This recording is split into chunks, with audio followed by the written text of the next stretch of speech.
नमस्कार, मैं एस्ट्रो श्रद्धा आपका बहुत बहुत स्वागत करती हूँ अपने YouTube चैनल पर। रक्षाबंधन पर लगभग 2 घंटे तक रहेगा राहु काल। जाने क्या होगा राखी बांधने का शुभ समय और मुहूर्त। भारत में हर साल राखी के त्योहार को भव्य आयोजन के साथ मनाया जाता है। यह लोगों में सामाजिक एकता और सद्भाव की भावना को बढ़ावा देता है। इस वर्ष 9 अगस्त को रक्षाबंधन मनाया जाएगा। 8 अगस्त को भद्रा की शुरुआत 2:12 से होगी। वहीं इसका समापन 9 अगस्त को देर रात 1:52 पर होगा। इसलिए अगले दिन यानी 9 अगस्त को रक्षाबंधन बनाया जाएगा। इस साल रक्षाबंधन का पूरा दिन राखी बंधवाने के लिए शुभ है। 9 अगस्त को सुबह 5:30 से दोपहर 1:23 तक अति उत्तम योग है। इस दिन श्रवण नक्षत्र सौभाग्य योग का मिलन भाई बहन के रिश्ते को मधुर बनाएगा। इस साल भद्रा भी सुबह ही खत्म हो जाएगी।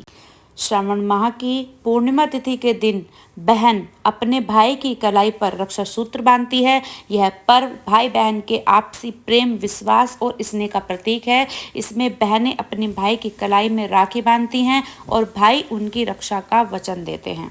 पूर्णिमा तिथि प्रारंभ होगी 8 अगस्त शुक्रवार दोपहर 2:13 से और समाप्त होगी 9 अगस्त शनिवार को 1:24 तक समाप्त हो। आप इस बात पर भी विशेष रूप से ध्यान दें कि भद्रा 8 अगस्त को दोपहर 2:12 से शुरू होकर अगले दिन सुबह 1:52 पर समाप्त होगी, क्योंकि इस दिन सूर्योदय सुबह 5:47 पर होगा। इसलिए रक्षाबंधन के पवित्र त्योहार पर भद्रा का साया मान्य नहीं होगा।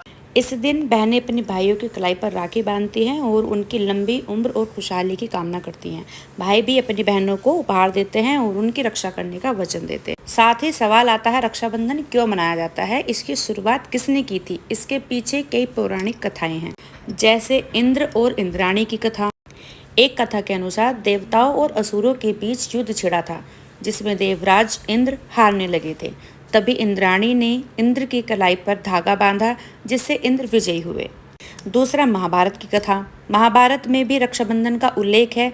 जब द्रौपदी का चीरहरण हो रहा था, तब भगवान कृष्ण ने द्रौपदी की लाज बचाई थी। इन सभी में रानी कर्णावती और हुमायूं की कथा भी शामिल है। मध्यकाल में मेवाड़ की रानी कर्णावती ने मुगल बादशाह हुमायूं को राखी भेजी थी और उनसे अपने राज्य की रक्षा करने का अनुरोध किया था। हुमायूं ने राखी की लाज रखते हुए मेवाड़ की रक्षा की थी।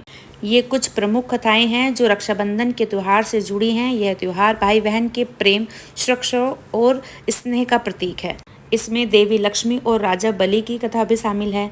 एक अन्य कथा में देवी लक्ष्मी ने राजा बलि को भाई बनाकर राखी बांधी थी, जिससे प्रसन्न होकर राजा बलि ने देवी लक्ष्मी की इच्छा पूरी की थी।